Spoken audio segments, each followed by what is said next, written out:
The sun had barely risen when the women were forced off the transport truck and ushered into the barbed wire confines of the Japanese internment camp. The air was thick with the heavy scent of earth and metal, a smell that seemed to cling to their skin. The camp was a far cry from the promises they had been given, promises of work, of safety, of a better life. Instead, they found themselves standing in front of a wire fence, their hands bound, their futures uncertain. The gates clanged shut behind them, and the women realized they were prisoners, but not of war. They were prisoners of an unspoken pact, one that would strip them of everything they once knew. As they were marched toward the barracks, the women couldn't help but notice the stark contrast between the cold, efficient movements of their captors and the raw vulnerability that clung to them. Each step they took felt heavier than the last, as if their very souls were being shackled along with their bodies. They were scared, confused, but still hopeful, naively believing that they could somehow escape or survive. But that hope was quickly extinguished as they were forced into the cramped, windowless barracks, where there was no privacy, no space, only a cold, dirty floor. They were packed together like cattle, given no instructions, no explanations. All they could do was wait and wonder what would happen next. The walls of the barracks were made of rotting wood, the floors covered in dirt and grime. The air inside was thick with the smell of unwashed bodies and the faintest trace of urine. There were no windows to let in the light of the outside world, only a small, dim light hanging from the ceiling that did little to illuminate the space. The women sat huddled together, silent, unsure of what to do. They had been stripped of their belongings, their names, their identities. The only thing left was their bodies, and even that felt like it was no longer their own. For days, they were left alone, unsure of what their captors wanted from them. Some of the women whispered quietly to each other, exchanging stories of how they had been taken from their homes, how they had been promised jobs, only to find themselves trapped in a nightmare. Others kept their eyes to the ground, afraid to make eye contact with the soldiers who patrolled the camp. They were told that they were here to serve, but no one explained exactly what that meant. It was a silence that weighed heavily on their hearts, a silence that would not be broken until the first of them were called out of the barracks. The days blurred into one another as the women were subjected to rigorous routines. They were not allowed to speak unless spoken to, and even then, their words were often ignored or met with harsh reprimands. They were given barely enough food to survive, and sleep was a luxury that was rarely afforded. They learned to remain silent, to obey without question, to survive. But the deeper they were immersed in this world of fear and submission, the more they began to forget who they were. The names they had been given at birth faded away, replaced only by numbers and commands. The world outside the camp ceased to exist, and the only reality they knew was the one they were trapped in. Then, one day, the door to the barracks opened, and the women were summoned. The soldiers stood in the doorway, their faces impassive, their weapons slung casually over their shoulders. The women were herded out, still unsure of what was happening, still afraid to speak or make any movement that might provoke their captors. They were lined up in front of the soldiers, who assessed them with cold, calculating eyes. For a moment, nothing happened. The air hung heavy with anticipation, the silence almost suffocating. The first woman was called forward. Her heart pounded in her chest as she stepped out of the line, her feet dragging in the dirt. The soldiers watched her, their eyes never leaving her as she approached them. She could feel their gaze like a physical weight, pressing down on her, suffocating her. She didn't understand what was expected of her, only that she had no choice but to comply. The soldiers pointed to a small building in the distance, and she was guided toward it without a word. She was afraid, but the fear had become a constant companion, so it barely registered anymore. As the women were led to the building, they were told to undress. Their hands shook as they removed their clothes, unsure of what would come next, unsure of how to keep the last shred of dignity they had left. The soldiers were silent, cold, impassive. The women were treated as objects, as tools to be used.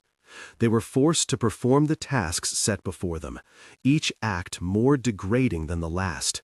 The physical pain was bad enough, but the emotional torment was far worse. They were no longer women, no longer human. They were nothing more than instruments, vessels for the soldiers' desires. By the time they returned to the barracks, the women were broken. The first had been called, but she would not be the last. Every day brought more of the same: humiliation, fear, and pain. They began to forget what it was like to be free, what it was like to have control over their own bodies. The only thing they could do was survive, to endure whatever their captors demanded of them. But in the deepest part of their hearts, they held on to the faint hope that somehow, someday, they would be free. But for now, they waited. They waited for the next call, the next moment of horror, the next day that they would be forced to endure. The nightmare had only just begun, and they didn't know how long it would last, or how much more they could bear. The only thing they knew for certain was that they were no longer in control, and the only thing they could do was survive. The days blurred together, each one feeling the same as the last. The women were forced into a strict and monotonous routine that left no room for individuality or self-expression. They were woken early, before the first light of dawn, and given only a few moments to collect themselves before the day began. The barracks were cramped and poorly ventilated, with the smell of sweat and despair hanging thick in the air. Despite the overwhelming heat of the day, the nights were cold, and the thin blankets they were given offered little comfort. Each night they huddled together for warmth, but it was a fleeting comfort, as the oppressive reality of their situation never truly left. They were assigned work, though it was never clear what the purpose of it was. Sometimes they were forced to clean the camp, scrubbing floors with rags that barely absorbed the dirt. Other times they were ordered to gather wood, wash clothes, or cook for the soldiers. Each task was done in silence, and there was no room for questioning. If anyone hesitated or failed to meet the expectations, they were punished. The soldiers watched them closely, always with a cold, disinterested gaze. There was no sense of kindness, only authority. The women were made to understand that they had no value outside of the work they were assigned to do. The few moments they had to themselves were spent in silence, as speaking was forbidden. At first, some of the women tried to communicate, to console one another in hushed tones, but the punishment for such acts was swift and severe. The soldiers would often hear a whisper, and within moments one of them would appear at the door to drag the offender away. They were made to stand in front of the others, a humiliating example of what happened to those who disobeyed. The fear of being punished kept everyone in line, and soon the women learned that silence was their only protection. As the days stretched into weeks, the women's bodies began to show the strain of their situation. The constant work, coupled with insufficient food, took its toll. Many became weak, their faces hollowed and their eyes dull. But even in their exhaustion, they never stopped moving.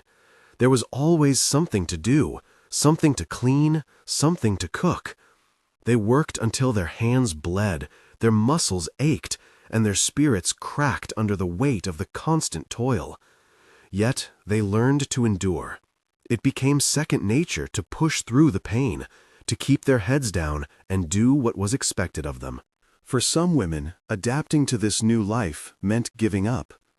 They stopped fighting, stopped resisting, and allowed themselves to become numb to the world around them. It was easier that way.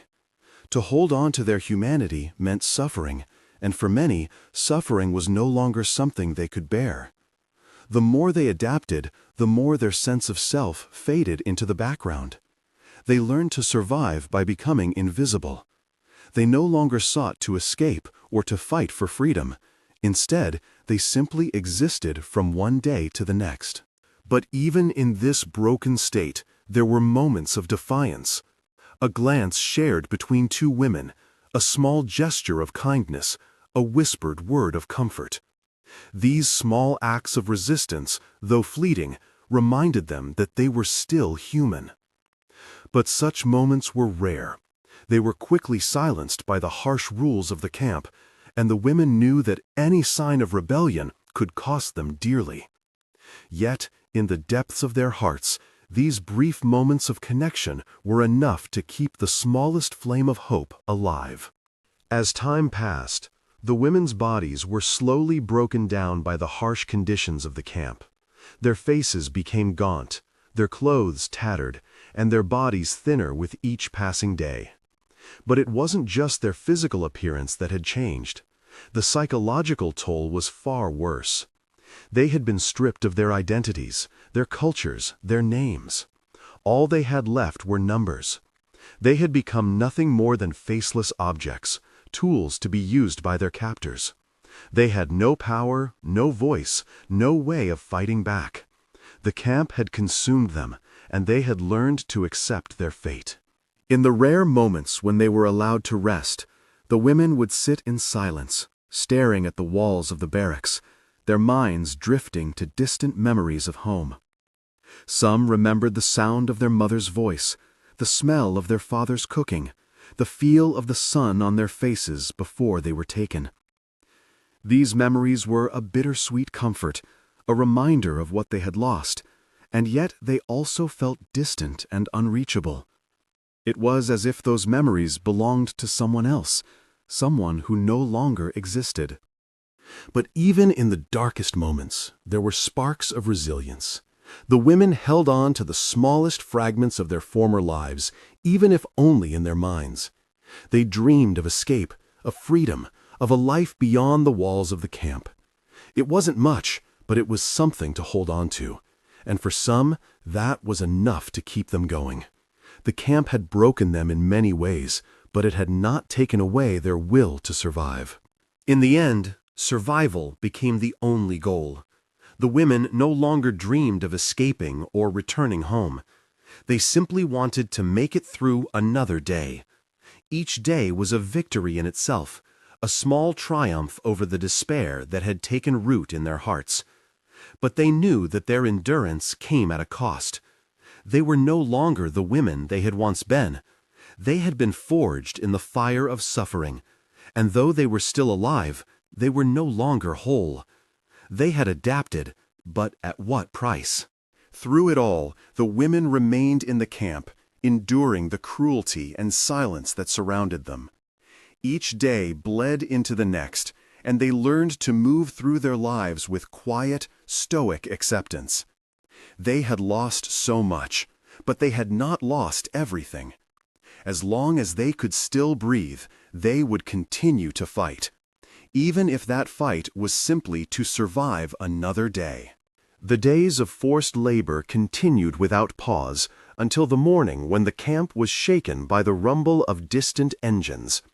At first, the women heard only the low vibrations in the ground, faint enough to be mistaken for the usual noise of camp life. But then the rumbling grew louder, unmistakable, a sound that was unlike anything they had known before. The soldiers on guard were tense, moving swiftly in preparation for what they did not yet understand. Something was happening, but the women remained locked in their barracks, not knowing whether it was a new threat or something else entirely. The silence in the camp was deafening, as if everyone held their breath. Hours passed before the first sign of what was to come appeared. A handful of Japanese soldiers began to hastily pack their belongings, their faces tense with the kind of fear the women had never seen before. They had grown accustomed to the cold, indifferent gaze of the guards, but now there was something different. The soldiers were abandoning their posts. Whispers began to circulate, though no one dared to speak loudly. The women exchanged looks of confusion. Had something happened on the outside? Were they finally going to be liberated? They had been told nothing, had been left to suffer in silence for so long that the idea of help seemed almost too distant, too impossible to believe. The first to arrive were American soldiers. They marched into the camp cautiously, as if unsure of what to expect. The women, locked behind the barbed wire, watched them with a mixture of disbelief and fear. The soldiers were dressed in olive green uniforms, their faces stern but not hostile. They moved through the camp with a quiet authority, checking the buildings and surrounding areas. For the women, however, the sight of these men was not immediately a cause for joy. Their minds had been so conditioned to fear that they could not understand this new development. The soldiers weren't Japanese, but could they be worse? Could this be another form of punishment? Could the women trust them? The questions rattled in their minds, each one as loud as the gunfire they had grown accustomed to hearing. The women stayed where they were, crouched in corners, hesitant to even lift their heads. Some had grown so weak that they could barely move, their bodies broken by years of suffering. Others still held on to a flicker of hope, though that hope felt distant, like a dream that would never come true. The air in the barracks was thick with fear, and the women clung to each other in silence. There was no outward display of joy, no screams of relief. The thought of freedom was too foreign, too elusive for them to grasp immediately. The first act of kindness that came from the American soldiers was small and almost imperceptible. One of the soldiers approached the women, crouching down in front of them, offering a canteen of water. He spoke gently, though his words were foreign to them. "It's okay," he said, his voice soft but firm. "You're safe now." But to the women, the words meant nothing. They had been spoken to before, by their captors, and the promises of safety had always been lies. They could not trust these new voices. The women's eyes were filled with skepticism and fear. They had learned to fear any kindness, to view it with suspicion. No one had ever been kind to them without expecting something in return. It took a long time before any of the women dared to move. The fear of being punished, of being beaten for disobeying, held them in place. They sat there, silent, paralyzed by the memories of what they had endured. It was only after some time that one woman, her body thin and frail from years of abuse, slowly crawled towards the water. She took it, but not without hesitation. She drank, but her eyes never left the soldier's face, as though waiting for the moment when the kindness would turn to cruelty. Yet it did not. The soldier stood back, offering her space, and then retreated. It was a small act, but for the women it marked the first real sign that this was different. It was the beginning of a shift, though they could not yet comprehend the full scope of it. In the following hours, more soldiers appeared, but they did not rush or force their way in. They simply walked through the camp, observing the women who were still hiding in the shadows. The soldiers did not demand that the women move or speak. They did not shout or threaten. It was almost as if they were waiting, watching to see how the women would react.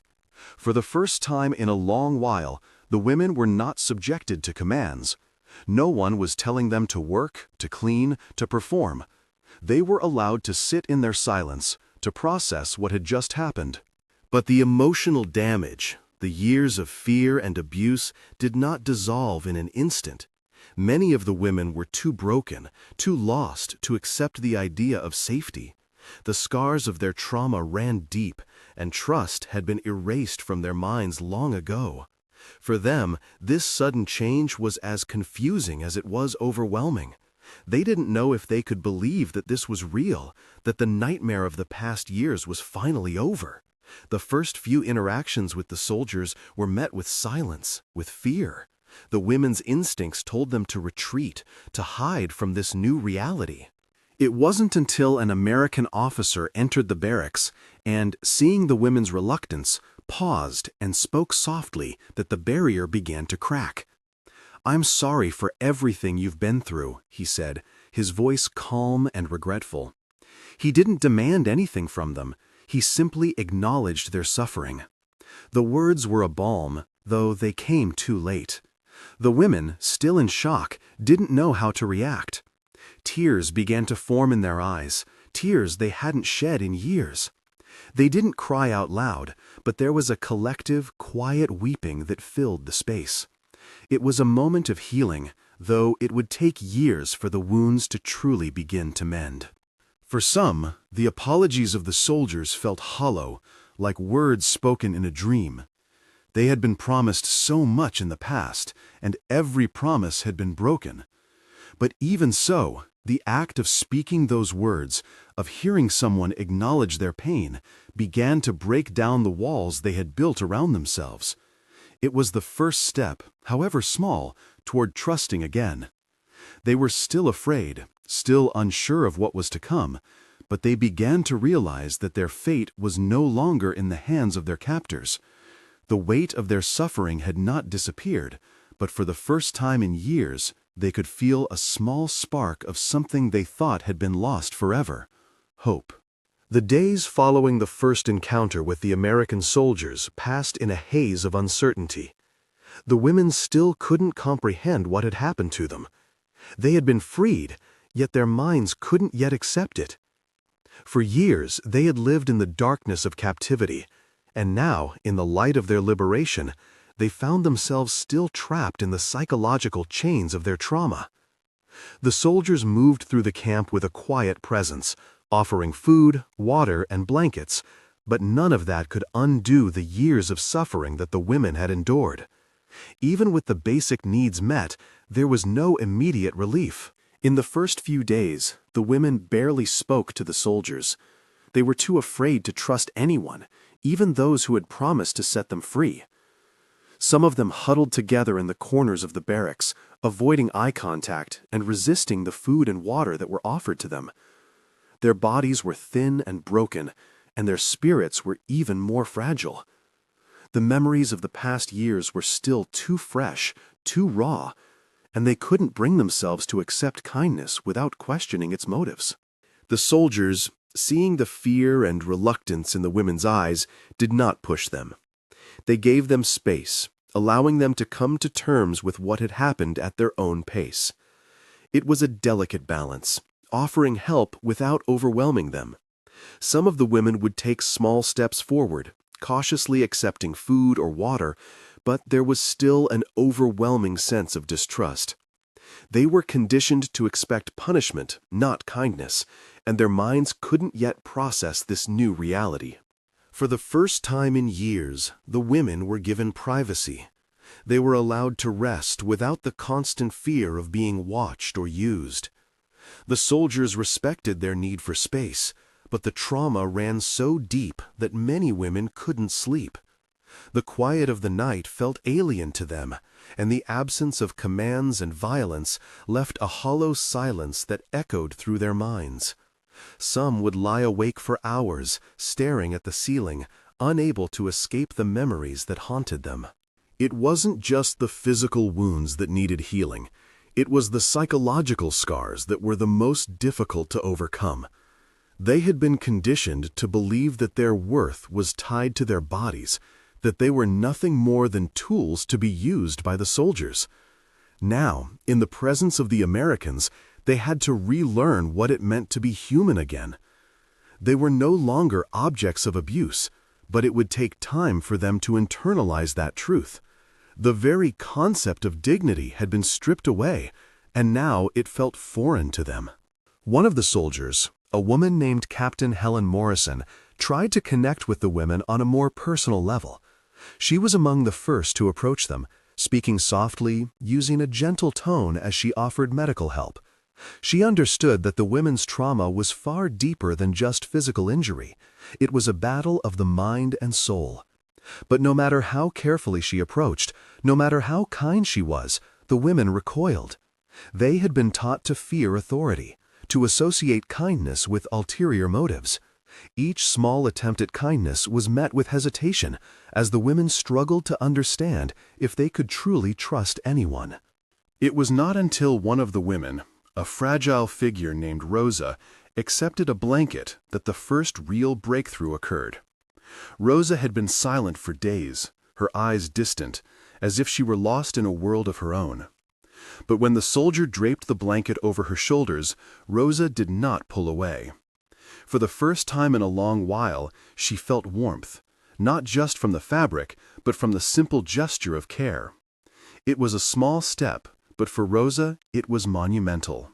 She could not speak, but the small tear that fell from her eye spoke volumes. As the days went on, more women began to accept the soldier's help. They still struggled with the idea of safety, but slowly they began to feel something stirring inside them, a flicker of hope, faint but undeniable. The Americans were not like the soldiers who had tormented them. They were not like the captors who had stripped them of their humanity. In time, the soldiers learned to approach the women with even greater care, understanding that healing would take time and that trust would not come easily. Medical care became a regular part of the process. At first, the women were hesitant to allow the doctors to examine them, their bodies still too frail, too scarred. They had been subjected to countless brutal medical inspections during their captivity, and the thought of being touched again filled them with fear. But with patience and empathy, the soldiers and doctors gently reassured the women that this was different. They were no longer prisoners. They were no longer objects. They were human beings, deserving of care. Each small victory, the acceptance of food, a nod of acknowledgement, a brief smile, was a step toward healing, but it was clear that the women's journey was far from over.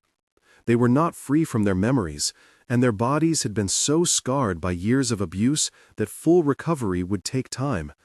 But at least now they had a chance to heal, and for the first time in years they were allowed to believe that they could heal, that they could return to some semblance of normalcy.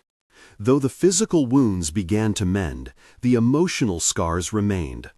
The women began to open up to each other, quietly sharing their stories, remembering their homes, their families, the lives they had lost. It was in these quiet moments of connection that they began to rediscover who they were. They were not just survivors of the camp. They were daughters, sisters, mothers, individuals with histories, with names. They were not defined by their suffering, and they began to reclaim the identities that had been taken from them. The process was slow, and there were setbacks. Some women would still recoil from any offer of help, unable to shake the ingrained fear that had been drilled into them for so long. But with each passing day, the barriers between the women and the soldiers began to fade. The trust that had been shattered over the years was starting to be rebuilt, one small act of kindness at a time. The healing had begun, but it was clear that the road ahead would be long. But for the first time in years, they were no longer walking alone. The days of liberation began to stretch into weeks, and for the women, the reality of freedom began to sink in. But it was a reality far more complicated than they had imagined. Though they had been physically freed from the camp, their minds were still held captive by the memories of their torment. They had been stripped of everything that made them who they were, and now, in the aftermath of their release, they were left to grapple with the profound loss of identity. They no longer knew who they were outside of their suffering. They had been defined by pain for so long that it seemed impossible to imagine life any other way. For some women, the idea of returning home felt like an impossibility. The world they had known before the war was now a distant memory. Their homes were no longer there, their families no longer intact. Many had lost their families entirely, and some could not even remember where they had come from. There were no longer any ties to their past, only the trauma of what they had endured. The idea of returning to a life that might have existed before their captivity felt like a cruel joke. How could they go back to something that no longer existed? For others, the journey to recovery was marked by a deep sense of shame. In their cultures, particularly in the conservative societies they had come from, the abuse they had endured was not seen as an atrocity but as a dishonor. They feared returning to their villages, where they might face rejection, scorn, or worse. Many had been taught that their experiences would be considered a disgrace, something to hide from their families and communities. The shame of their captivity, of being used as instruments of war, was something they couldn't easily escape. For them, survival felt like a double-edged sword. They were alive, but at what cost? Despite the overwhelming sense of loss and fear, there were small signs of hope in the women's daily lives. In the medical camps where they were taken after their liberation, the women began to receive treatment not only for their physical wounds, but for the emotional scars as well. For the first time in years, they were treated with dignity and respect. The doctors and nurses who worked with them did not see them as objects, but as people worthy of care. It was a small but significant change, and it marked the beginning of a long and difficult healing process. At first, the women were hesitant to allow themselves to believe in the possibility of recovery. The trauma they had endured had taught them to expect nothing but pain, to prepare for the worst at every turn. But with each passing day, as they were given proper medical care and allowed to rest without fear, a small part of them began to heal. The physical wounds began to close, though the emotional ones were still raw. The women could not forget the horrors they had endured, but they began to understand that it was possible to survive and, perhaps, even rebuild. The hardest part of their recovery came not from the physical pain, but from the psychological toll of their captivity. Many women struggled to re-enter the world outside the camp.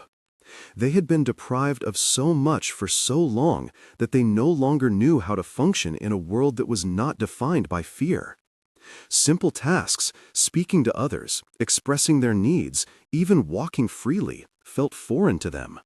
They had been taught to suppress their emotions, to hide their pain. Now, in the presence of kindness, they found themselves at a loss for how to respond.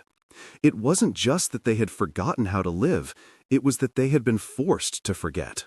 One of the women, Rosa, began to speak of her experiences for the first time since her liberation. It was a small step, but for her it felt monumental. She shared her memories with a fellow survivor, a woman named Clara, who had been with her in the camp. Rosa spoke quietly, her voice breaking as she relived the horror of those years. Clara listened, her own pain mirrored in Rosa's words. For the first time, the two women were able to speak about what had happened to them, not in the context of survival, but in the context of healing. They were not just survivors of the camp, they were women with stories that needed to be told. As the weeks passed, the women began to come together more. They formed quiet bonds, finding strength in each other's company. They understood, perhaps more than anyone else, what the others had gone through. There was no need for words, no need for explanations. They simply understood. And in that understanding, there was comfort. They began to share stories not just of their suffering, but also of their lives before the war. Slowly, they began to remember who they had been. They had once been daughters, sisters, friends. They had once had hopes and dreams. And though it seemed impossible to return to those lives, the women found that it was possible to reclaim a small part of themselves. But the reality of their situation was always just beneath the surface. They were not yet free in the way they longed to be. The scars of war were etched deeply into their lives, and no amount of medical care or kind words could erase the horrors they had experienced. They had been scarred physically, emotionally, and spiritually. The process of healing would take years, perhaps a lifetime. And even then, some wounds would never fully close. But the women had learned one thing. Survival was not just about enduring pain. It was about finding a way to live again, even if it was in a different way than before. Some of the women began to return home, though the journey was never easy. For many, it meant confronting the reality that their families were gone, or that they were now strangers in their own villages. For others, the journey home was a path toward finding a new identity, a new life. They had been forever changed by what they had endured, but they had not been broken. And in that there was strength. They may have been lost for a time, but they had found their way back, not to who they had been, but to who they could become. The road ahead was uncertain, and many of the women still carried the weight of their experiences with them. But they had learned to trust again, to find solace in each other, and to take small steps toward rebuilding their lives. It was a slow and difficult process, but they knew they were no longer alone.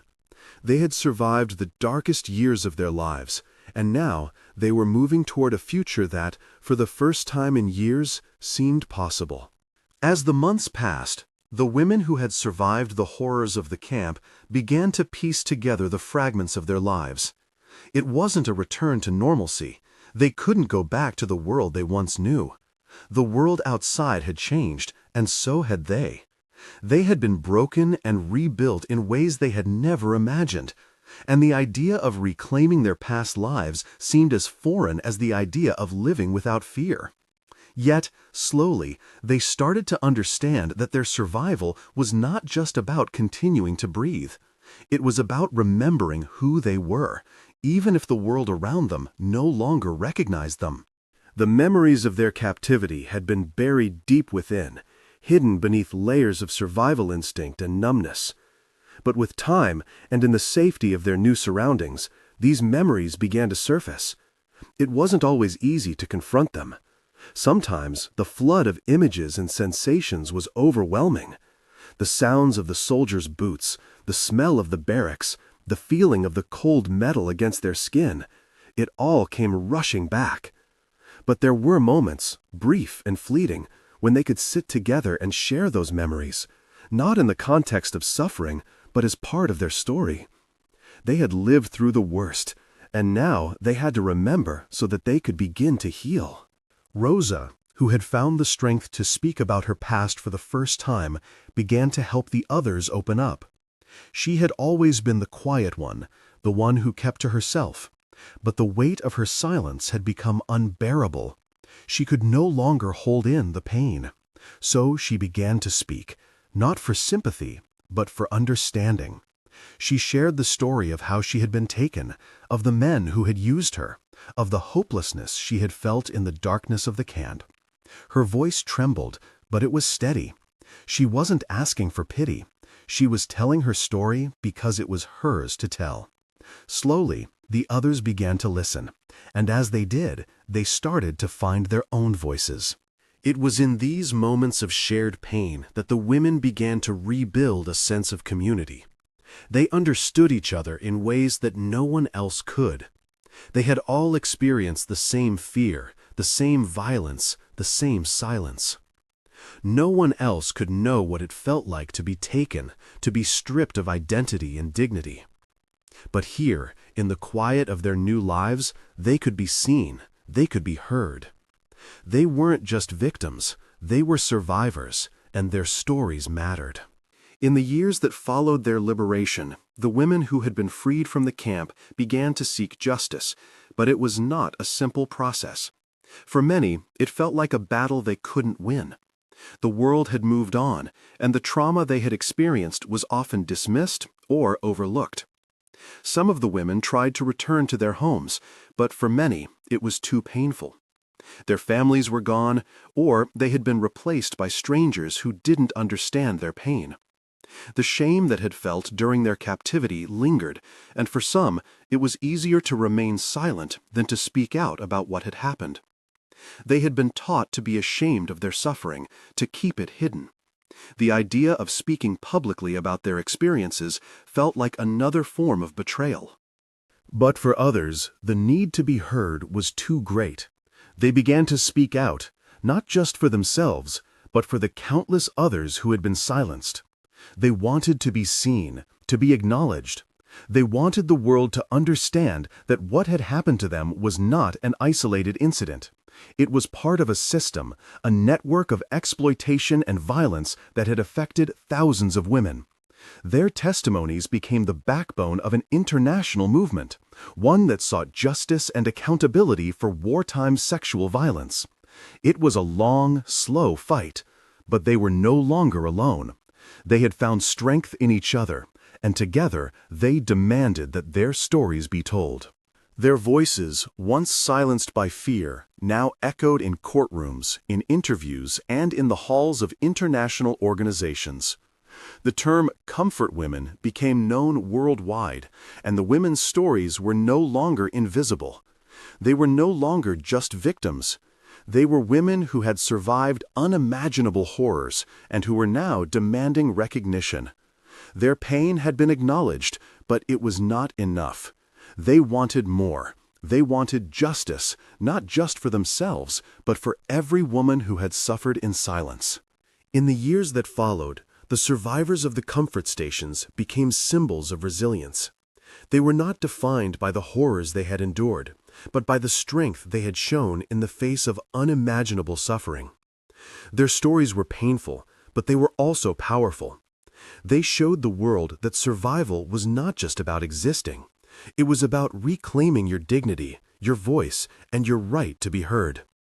The women who had been taken and used became advocates for other survivors, and their stories became a rallying cry for those who had been silenced for too long. But for some of the women, healing remained a private journey. Not everyone could speak publicly about their experiences. Some chose to keep their pain to themselves, to rebuild their lives quietly. They lived in the shadows, but they were not forgotten. Their survival was its own form of resistance. They had been broken, but they had not been consumed. They had lived through the worst, and now they lived for themselves, in their own way. As time passed, memorials began to rise in cities around the world. Statues of young girls, representing the women who had been stolen from their homes, were erected in Seoul, Manila, San Francisco, and other places. The statues were not just about remembering the past. They were about ensuring that the suffering of the comfort women would never be forgotten. They were a reminder that dignity, once taken, must always be defended. They were a reminder that silence, imposed by shame, must be broken by truth. The legacy of the comfort women is not written solely in the pages of history books or in legal reports. It lives in the hearts of those who survived, in the stories they told, in the strength they found within themselves. The women who had been taken, who had endured unspeakable pain, had transformed that pain into something greater. They had turned their suffering into a call for justice. Their voices, once silenced, had become a powerful force for change, and their legacy would continue to inspire future generations to stand up for what is right and to never forget the cost of silence.